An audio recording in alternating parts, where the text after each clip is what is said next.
Hello everyone, welcome to Chetak. So first of all, I would like to wish you a very happy new financial year 2025-26 और ये financial year आपके लिए new opportunity लाए, growth लाए और financial stability लाए।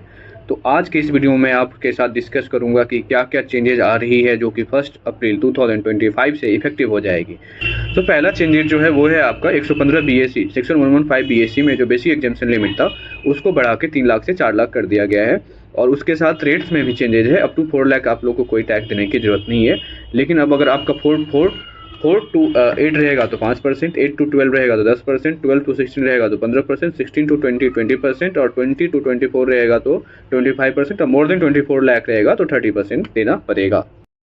और उसके अलावा अगर मैं दूसरा चेंजेस की बात करूँ तो दूसरा चेंजेस है आपका कि अगर सैलरीड पर्सन को देखें तो 12 लाख तक अब टैक्स देने की जरूरत नहीं है। 12,75,000 बेसिकली स्टैंडर्ड डिडक्शन भी जो है 50,000 से 75,000 कर दिया गया। ये मैं न्यू टैक्स रिजिम की बात कर रहा हूँ। 50,000 से 75,000 कर दिया गया, तो 12,75,000 तक कोई टैक्स देने की जरूरत नहीं है।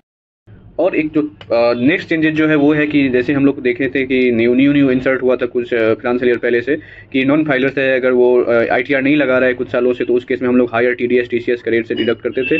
लेकिन वो ये पता करना मुश्किल होता था कि सामने वाला जो डिडक्टी है वो रिटर्न लगाया है कि नहीं लगाया। डिडक्टर के लिए डिफिकल्ट होता था। ये देखते हुए गवर्नमेंट ने इस चीज़ को हटा दिया है। अब वो हायर टीडीएस या टीसीएस रेट डिडक्ट कलेक्ट करने की जरूरत नहीं है। एक न्यू सेक्शन जो अप्लीकेबल हो जाएगा 1 अप्रैल से जो है 194T टीडीएस। अगर पार्टनरशिप फॉर्म अगर अपने पार्टनर्स को कुछ पेमेंट कर रही है तो उस केस में उसको टीडीएस पार्टनरशिप फॉर्म को टीडीएस डिडक्ट करना पड़ेगा। 20,000 से अगर ज़्यादा होता है तो उस केस में 10% का टीडीएस डिडक्ट करना पड़ेगा। There is lot of changes in the TDS में बहुत सारी चेंजेस है। जैसे कि आप लोग देख सकते हैं 193 में पहले कोई थ्रेशोल्ड नहीं था, अब थ्रेशोल्ड लिमिट लगा दिया गया है 10,000 का। उसके अलावा 194A में चेंजेस है। 50,000 और 40,000 का लिमिट हुआ करता था। 50,000 सीनियर सिटीजन के लिए हुआ करता था और 40,000 जो है वो अदर देन सीनियर सिटीजन के लिए हुआ करता था। तो उसको सीनियर सिटीजन के केस में 1 लाख और अदर देन सीनियर सिटीजन के केस में 50,000 कर दिया गया है। 2 सेक्शन के थ्रेशोल्ड लिमिट में 5,000 से 10,000 कर दिया गया है। जैसे 194D में डिविडेंड के केस में और 194 के income in respect of units of mutual fund के केस में अगर देखें तो उस केस में 5,000 के लिमिट को 10,000 कर दिया गया है।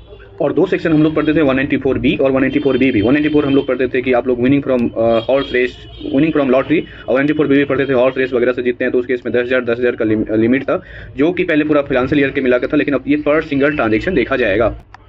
और 3 सेक्शन हम लोग एक साथ पढ़ते हैं बेसिकली एक साथ देखते हैं कि जैसे 194D, 194G, 194H जिसकी लिमिट को 15,000 से 20,000 कर दिया गया। जो पहले 15,000 था उसको 20,000 कर दिया गया। उसके अलावा 194I में जो 2,40,000 हम लोग होल फाइनेंशियल ईयर में देखते थे अब वो 50,000 और पर मंथ और पार्ट ऑफ द मंथ देखना है। अगर 50,000 पर मंथ या पार्ट ऑफ द मंथ से बढ़ रहा है तो उस केस में हम लोग को टीडीएस डिडक्ट करना है। 194J की लिमिट को भी बढ़ा दिया गया है, 30,000 से 50,000 कर दिया गया है।